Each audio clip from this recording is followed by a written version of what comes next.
Welcome to the Deep Dive.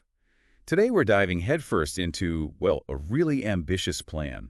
It's Tanzania's strategy to transform its agricultural sector over the next few years. Yeah, and we've waded through quite a stack of reports for this one. We certainly have. Things like SCL's latest annual report, their strategy for 2025 to 2030, details on the move from SAGCOT to AGCOT, and that huge Tanzania agriculture master plan going all the way to 2050. It's a lot of information, definitely. But we're aiming to pull out the key pieces, the stuff you really need to know. Exactly. Our mission here is to get a solid understanding of the main strategies, the big goals, and, the thinking behind this whole agricultural transformation push and what it might mean for Tanzania going forward. Okay, so where do we start? The big picture, Yeah, let's start there. Tanzania is aiming high, upper middle income status by 2050. which is a huge leap. And to get there, they need some serious, sustained economic growth. We're talking something like 8% GDP growth every year for decades. And agriculture is, well, it seems absolutely central to that vision. Yeah. Oh, completely. In 2022, it was what, 28% of GDP Mhm. and employing around 65% of the population? Huge numbers. It's clearly not just another sector, it's foundational. It's the backbone, really, an enabler for everything else in the economy. Right. And they're not just talking about maintaining things. The term they keep using is agricultural transformation. And that's key. It's about driving growth that, importantly, includes everyone. So bigger GDP, yes, but also less poverty and a food system that can handle shocks better. So it's more than just growing more crops. Much more. It's about farming smarter, using technology, improving links to markets, creating more valuable products. Ultimately, it's about better lives and a stronger economy overall. You can see why it's such a focus then. It links directly to national prosperity. And resilience, yeah. Okay, so let's talk about how they're approaching this. Many people might have heard of SAGCOT, Right, the Southern Agricultural Growth Corridor of Tanzania initiative. That's been around since 2010. and it's had quite an impact, particularly in the southern highlands. The reports suggest it's responsible for what, over 65% of the country's food production? That's the figure, yeah. Which is pretty staggering when you think about it, originating from one specific, albeit large, region. Probably down to that focused approach you mentioned, targeting high potential areas. Exactly. Lessons learned there seem to be driving the next step. Which brings us to AGCOT. I saw that transition mentioned everywhere. What's the shift there? AGCOT stands for Agricultural Growth Corridors of Tanzania, plural. Ah, okay, so taking the SAGCOT idea and going nationwide. Precisely. It's about scaling up that model, applying the successes and lessons from the South across the whole country. It's a major undertaking. And this organization, SCL, seems to be right in the middle of this expansion. They appear to be a key driver, yes. Their strategy for 2025-2030 is quite layered. How so? Well, they plan to deepen their work within the original SAGCOT region, but also expand nationally. Doing both at once. Right. And the focus seems to be on partnerships, pushing for helpful policies, promoting climate-smart agriculture, that kind of thing. Also saw mention of working closer with financial institutions and better value chain organization. Yes, those are key parts of the strategy, too, trying to connect all the dots from farm to market more effectively. It sounds like they're trying to be smart about the expansion, not just spread themselves too thin. That seems to be the idea. They talk about being lean, building on what works, using resources well. They're even moving offices around. Uh-huh. Relocating 2 SAGCOT offices to new corridor areas and setting up one completely new one. The goal is 1 office per corridor for focused support. Makes sense. And all this is guided by the bigger national plans. Vision 2050, ASDP2, Agenda 1030. And the big one, the Agriculture Master Plan. Yes. Yeah. They're using these frameworks to figure out where to expand and which value chains to prioritize. Okay, so let's talk about that Agriculture Master Plan, the AMP. It sounds like the cornerstone. It really is positioned as the central blueprint. It draws on past experiences in Tanzania, but also looks internationally at what's worked elsewhere. And they set up a specific office to run it, the ATO. The Agriculture Transformation Office, yes. Its job is basically to make the AMP happen, coordinate between ministries, get it implemented locally. And budgets, aligning the plan with the money. Crucial role. Making sure the goals translate into actual funded actions each year, fitting within government spending. The AMP has these guiding principles, 10 of them. A couple really jumped out at me. Which ones? High impact and demand driven. What does that look like in practice? It means focusing efforts where they'll make the biggest difference, the high impact part. And demand driven means aligning production with what markets actually want now and in the future, not just growing stuff for the sake of it. So market intelligence is key. Absolutely. And prioritizing certain crops or processing based on that demand. Another one was inclusion, Yeah. specifically mentioning women and youth. Yeah, that's critical. Recognizing that transformation won't work or won't be fair if it leaves key groups behind. So actively designing initiatives to involve women and young people right at the core. Good. And the last one I noted was the collaborative approach.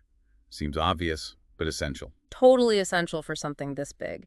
It just highlights the need for everyone: government, private sector, farmer groups, development partners, women and youth networks to work together, communicate clearly, and pull in the same direction. Okay, so that's the plan. But plans always hit roadblocks. What are the big challenges mentioned in the reports? The enabling environment issues. Right, and they are pretty frank about these. Research and development, R&D, is one. How so? Well, institutions like TARI and TALARI are doing good work developing improved crops and livestock breeds, but funding is limited. Getting those innovations out to farmers effectively is tough. And compared to neighbors, Tanzania's overall investment in agricultural R&D is, well, lower. So even if they develop great things, getting them used is a bottleneck. Exactly, and linked to that are extension services, the advisors working directly with farmers. What's the issue there? Reach. In 2019-2020, they reached less than 10% of farming households. That's not a lot. Wow, really low. What about digital tools like mKilimo? Are those helping bridge the gap? Not as much as hoped, it seems. Less than 1% active users reported for Mkilimo, so getting advice and support out there remains a major hurdle. Okay, moving on. What about the business side? Starting and running an agribusiness. That has its challenges too. It can take a long time and cost a fair bit to start a business. The tax system is seen as complex, and cross-border trade has its difficulties. So red tape and hurdles that could put off investment. Potentially, yes. Streamlining is needed there. And physical stuff. Roads, storage, infrastructure. Generally less developed than regional peers. Road quality is variable. There's a lack of good storage, especially cold storage for perishables. Which limits what you can sell and where. Right. And export facilities, ports, and airports also have capacity constraints, especially for things that need careful handling, like fresh produce. Finance is always a big one. Access to money, especially for smallholders. Definitely an area with opportunity. There's a need to improve financial inclusion for small farmers, particularly women and youth. But I saw something about mobile phones. Mobile money. Yes. That's a potential game changer. High ownership, even in rural areas. About 75% own a mobile, 72% use mobile money. So huge potential for digital financial services. That could bypass some traditional banking barriers. Could do, but access to larger capital for established agribusinesses also needs work, maybe through partnerships or specific financial products. And agricultural insurance needs to be more widely available. And the last challenge area, digitalization overall. It's a bit fragmented, lots of data, but often stuck in different systems. Limited integration of digital services for farmers. So coordinating all that is key to actually using data effectively for decisions and policy. Okay, so a fair few challenges. But the reports also point to ways forward, right? Absolutely. The AMP doesn't just list problems, it proposes solutions. Things like boosting research capacity, linking up data systems, improving extension with digital tools and training, simplifying business rules, upgrading infrastructure, pushing financial inclusion via mobile, and coordinating digital efforts. It's a big to-do list. It is. Now maybe we should zoom in a bit on the actual farming sectors. Crops, for instance. Good idea. Tanzania has a lot of land potential, doesn't it? Huge potential. Around 40 million hectares suitable for agriculture. How much is actually used? Well, the numbers vary a bit. Geospatial data suggests maybe 20 million hectares of cropland. Official reports around 15 million. Differences in how they count it, maybe? Multiple seasons? Likely. Either way, there's a lot of land resource. And production. Major crops like maize, beans. Maize has seen growth, mostly by planting more land. Beans, too. Tanzania is actually Africa's biggest bean producer. Really? Didn't know that. Yep. Paddy rice, though, has dipped recently. Cash crops are a mixed bag. Some, like cotton and coffee, showing signs of recovery after some tough years, but cashew nuts have been declining. And things like fertilizer prices, rain, they impact this. Definitely. Big factors. It's especially recent spikes in fertilizer costs due to global events. I saw something interesting, farmers looking at alternatives like agri-lime because fertilizer got so expensive. Yes, adapting where they can. But overall productivity, the yield per hectare, is still a major concern. Lower than neighbors. Generally, yes. For many key food and cash crops, yields are below EAC and African averages. Big room for improvement there. Which ties back to fertilizer and seeds, presumably. For sure. Fertilizer use is dominated by four main types, mostly for maize. And the seed situation, well, it's complicated. How so? Newer, better seed varieties have been approved, but farmers often still use much older ones. Why is that? Seems to be a mix of things. Maybe not knowing about the new seeds, not being able to afford them, or simply not being able to find them easily in their local area. So an adoption gap. A significant one. Though we are seeing commodity boards trying specific things, like for sisal revitalization or sugar job creation, even a digital auction for tea. Targeted efforts within specific crops. Okay, what about livestock? Poultry stands out as being quite dispersed, lots of smallholders involved, less land needed, perhaps. Makes sense. And yields. Meat, milk. Generally lagging behind East African averages per animal. Except for goat meat and mutton, Tanzania does well there. Right, I saw they're a leading exporter of goat and mutton. Potential in markets like the Middle East. Exactly. Demand expected to grow there. How farmers sell varies too. Contracts for poultry, communal selling for milk, individuals selling red meat. Okay. And the last subsector, fisheries and aquaculture. Right. Capture fisheries catching fish from lakes and the ocean still produces more volume. But aquaculture, fish farming, is growing fast. From a low base, though. Yes, but significant growth. Mainly tilapia, mostly in ponds. But it costs more to produce tilapia there than in Kenya. Apparently so. Access to good quality feed and fingerlings seems to be the main issue, limiting efficiency. But potential for exports if they can use their processing plants better. Yes, and don't forget seaweed. Tanzania is Africa's biggest producer. Wow, another #1 spot. Quite impressive. But for fish overall, most is eaten domestically, about 90%. Only 10% exported, mainly Nile perch, daga. And the processing factories aren't running at full steam. Operating around 50% capacity, which suggests room to grow if supply or market access improves. Okay, so that gives us a feel for the main sectors. Now, the AMP has these specific flagship initiatives. These sound like the core projects driving the change. They are, 15 of them in total, each tackling a specific bottleneck or opportunity. We probably can't cover all 15 in detail, but Maybe highlight a few to get the flavor. sure. Flagship 1 is sustainable irrigation development. Big push to increase irrigated land, aiming for 1.2 million hectares through government and private efforts. So reducing reliance on rain-fed agriculture?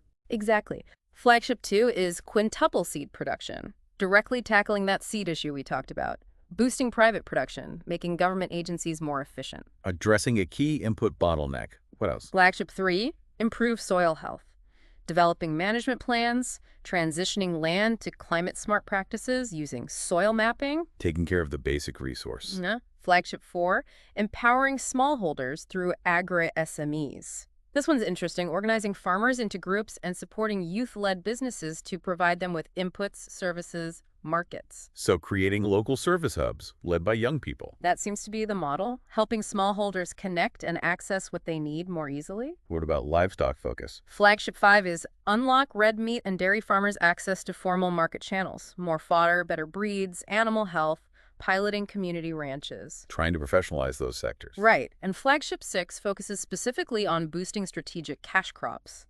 Cotton, sisal, coffee, cashew nuts. Targeted help along their value chains. Then there are ones focused on the market side. Yep. Flagship 7, enhance market access and trade. For maize, paddy, pulses boosting productivity, enforcing standards, making exports easier. Flagship 8 is broadly about improving the business environment, cutting red tape. Making it easier to invest and operate. Flagship 9 is about developing agro-industrial processing zones, adding value locally. Flagship 10, improve export logistics and reduce post-harvest losses, tackling infrastructure at ports and airports and reducing spoilage, especially in fisheries. It covers a lot of ground. Digital, extension services, finance. All in there. Flagship 11, digitalize the agriculture ecosystem. Flagship 12, boost coverage and quality of extension services. Flagship 13, enhance access to financial services. They seem very interconnected. They really are. And finally, Flagship 14 is about land, sustainably unlock land for agriculture. creating a database, helping smallholders get access, securing land for commercial use. And Flagship 15 is enhanced food security through better warning systems and reserves, plus fisheries monitoring. Wow, it is incredibly comprehensive. You can see how they all link together. Definitely. Success in one area often depends on progress in another. Now, funding all this, it must cost a fortune. Significant investment is needed, no doubt, both from the government and, crucially, attracting private sector money. The AMP includes estimates for government spending and tax incentives for private investment. Is there any sense of the potential return on this investment? Well, they've estimated an overall GDP benefit cost ratio for the AMP of about 3.5. Meaning for every dollar invested, they expect $3.50 back in economic benefit. That's the projection, yes. A pretty significant return. Though, as you'd expect, the ratios vary for individual flagships, and that overall number doesn't fully capture how they reinforce each other. And this kind of transformation takes time, doesn't it? It's not an overnight fix. Absolutely not. The reports mention looking at other countries, Costa Rica's diversification, Ghana's cocoa productivity gains, Indonesia's focus on self-sufficiency. These things take years, sustained effort, adapting along the way. Okay, so if we were to wrap this up, what are the key takeaways from this deep dive into Tanzania's plans? I think the main thing is the sheer scope and ambition. Tanzania has put together a really detailed, comprehensive strategy to fundamentally change its agricultural sector. It's not just tinkering around the edges. No, it's aiming for major economic growth, serious poverty reduction, and much better food security. And the approach is multifaceted policy, infrastructure, tech, specific interventions across crops, livestock, fisheries, all regions. And the potential upside is huge. For farmers, for the country's role in the region. Potentially transformative, yes. Empowering smallholders, making Tanzania a bigger player in food systems. But execution is everything. Exactly. Yeah. Sustained effort, real collaboration, being able to adjust when things don't go exactly to plan, those will be absolutely critical for success. Okay, a final thought to leave people with then. Given how big and interconnected this all is, what do you think might be the single most crucial factor for success by 2030? That's tough. Maybe the effective coordination across all those flagships and actors, ensuring they actually work together. Interesting. And what about unexpected side effects? Ripple effects on other parts of the economy or society from such a big agricultural shift? That's a great question, too. Could impact urbanization, education needs, maybe even politics. It's definitely something to watch. Certainly a lot to think about. Well, thanks for joining us for this deep dive.